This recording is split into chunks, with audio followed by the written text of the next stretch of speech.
Going on, world? What's up? What's up?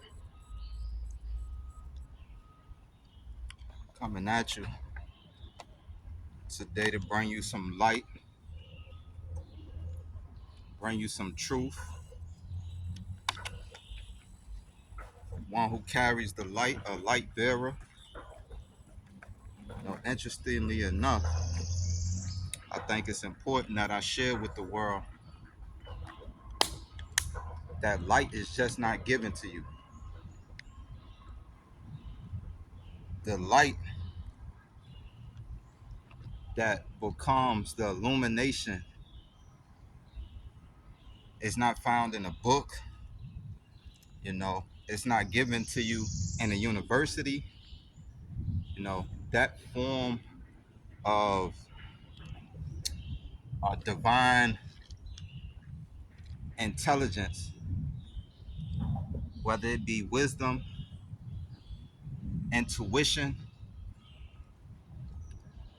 knowledge, you know, this type of light, it does not come but from within.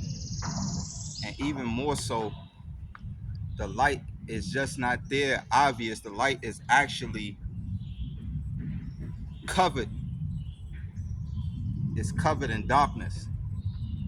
I just finished running about a half a mile, get the air circulating, get the oxygen, all these trees and all this nature, get the oxygen, get the nature. I'm in love with nature, the nature of anything. You know, someone tells you that they're spiritual and they don't have a connection with nature, that's probably not a spiritual person. That's probably someone who studied a lot and is going through the mechanics of uh,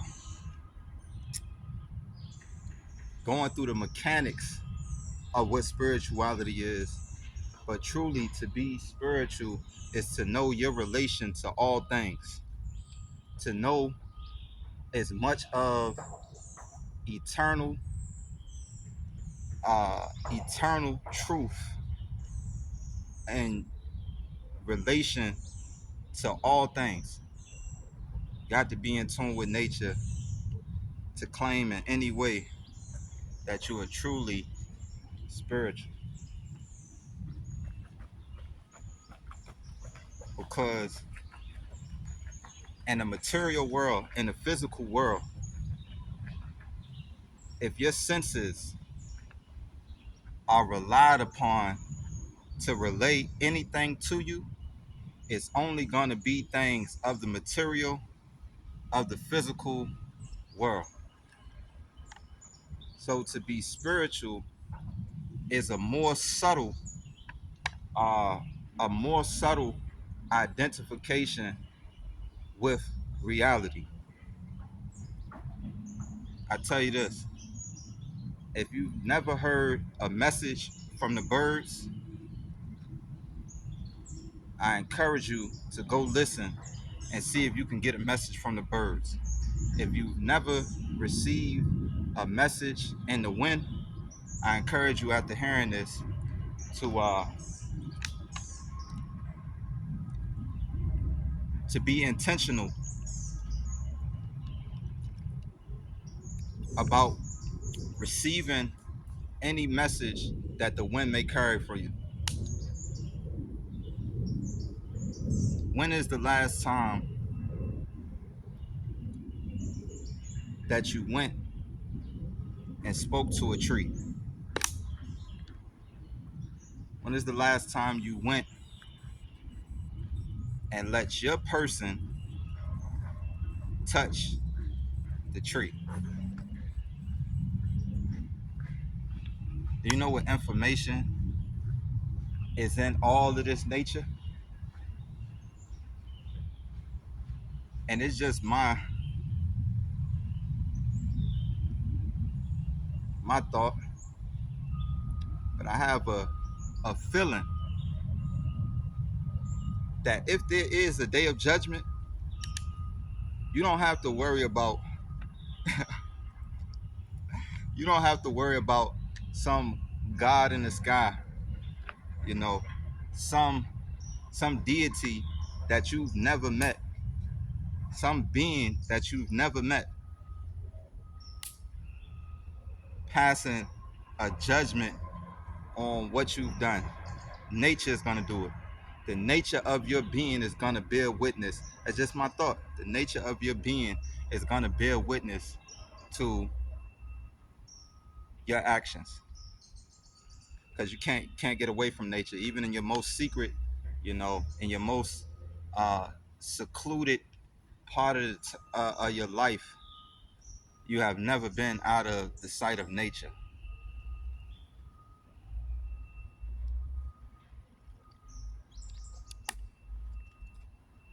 I want to share this for to help someone, you know, deconstruct the illusion of time. I tell you, time is to be observed objectively, not subjectively, because the time that the physical world really pays very much attention to is illusory, in the sense that it appears to be linear, as if time goes in a straight line. And this is why you will hear people favor a certain day of the week. For those who are familiar with a 5-day work week, and that 5 days maybe being from Monday to Friday, and I like to put these days, these days that we identify with as the days that make up the week, and quotations, because personally I look at this that was given to bring some type of order, you know, only objectively. If I did not have a knowledge of there being a greater measure of time, then maybe I would be given to the illusion that time is linear, and that the only time um, is Monday, Tuesday, Wednesday, Thursday, Friday, Saturday, so far and so on. But for those who are familiar with a 5-day work week, with Friday being the last day of that work week, or Friday being a payday, um, you know that around that time the energy is different. Just like on the weekend, quote unquote, the 2 days that would make up the weekend, for those who, you know, don't have to go into some professional setting or some business, to do their thing in that setting. The work week, it comes into the weekend, and it's kind of a sigh of relief for those who can only bring themselves to having a sigh of relief. Basically, when you told you don't have to come in, you know what I mean? And what brings this to mind is because 2 weeks ago I worked uh, every other weekend. I work every other weekend, and my peace doesn't come from anything external. You know, the peace that has been given to me, and that has been given for all who will claim it as theirs, it should not be from anything external, not a person, place, or thing. Nothing from the material world can provide you an abiding peace, because everything in the material world is only everything in the physical world, the material world is only uh it's temporal. So it can only provide you a temporal peace, if any peace. You know, I support that truth with the example. If Friday ends your work week, Saturday and Sunday makes up your weekend, and then Monday begins your work week, look at how the energy is um, constantly moving. That can't be peaceful because you work all week from Monday to Friday. Friday you go down. Saturday you in your jubilance. Uh, you got your bounce about you. You know what I'm saying? You off from work. Your mind is in a different place. You doing your thing, and then Monday is back to you know that could form a lot of mechanics. It's mechanical, and so what that does is it causes a regulation on your energy. Your energy can go through spikes if anything external um, is allowed to have that much influence on your peace. So the peace that comes from within, it comes out of darkness. That peace is a divine light where you're able to see truth from fallacy, when you're able to see eternal from temporal, when you're able to see nature from what is not natural. So the weekend before last Friday, so many employees in the workplace, it was like the happy Friday bug was going around because so many employees were saying happy Friday, happy Friday, happy Friday. I'm walking around and they like happy Friday. I'm like, what's going on? What's up with this happy Friday stuff? Did somebody kick it off and was this, you know, because I get what they're saying, but it's like, wow. So this many people have given over a semblance of, uh, I guess that's not joy. So I'll say exactly what they were saying: happiness attributed to a day that they don't control. Anything that's not in your control is likely to be manipulated by whatever external forces that have any influence over that thing that's not in your control but you associate with. So attachment is terrible for energy, and I say energy because peace is an energy. Peace is truly an energy. If you walk into a setting that has been um, set to be a house of peace, to be a vessel for peace, and anywhere, you probably experienced it before. You walk into a place and you say, no, I'm saying it's a good vibration in here, it's good energy in here. Or you outright say this is a peaceful environment. Like right now I'm in nature, it's very peaceful. uh, but so yeah, everybody was saying, well, many employees, many of my coworkers, they had the happy Friday bug.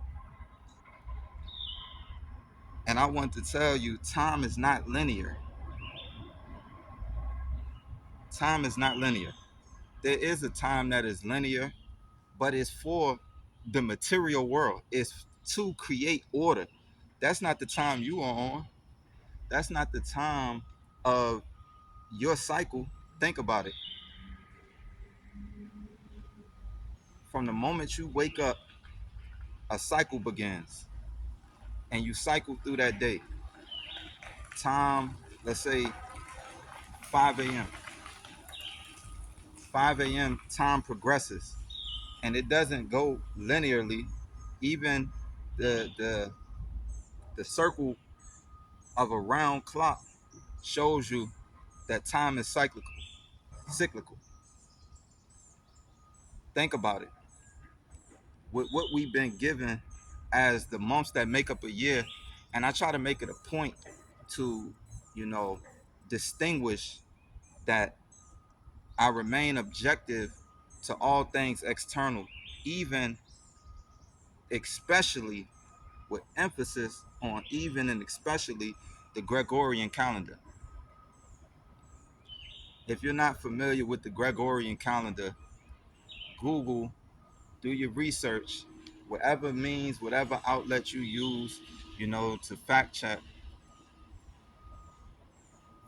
the Gregorian calendar, fact check what the calendar was before that, and just look at how many times the times that have been given to man has been changed. You know, we know of Pacific time, we know of uh, Eastern Standard Time. Uh, what was it when I was in the Midwest? Central Time. Just look at all of these, you know, differences in time over all of the time. Like right now, you couldn't pay me to bet my life that this is the year 2025. I get it for the sake of order, you know, nor can you pay me to bet my life that according to uh, certain biblical interpretations, that creation, the universe, and all things that are, all things that was, all things that will be, are on the timeline of just 6,000 years, or close to 6,000 years. It's a fallacy. If you're on that timeline, it's surely to affect your ability to relate to eternal truths. And so, uh, I tell you, the calendar, the time given in a day, I acknowledge it. I can't tell you that I know the exact time, but I know that is not the time. That's not the time. And if you do know or have a line of study that will help get to the truth of the time, then share that. That was up. What up, bro? I'm not trying to interrupt. You talking about Bible? Yeah, Yeah, I love it, bro. yeah. Talking about the end times. I mean, I was just doing a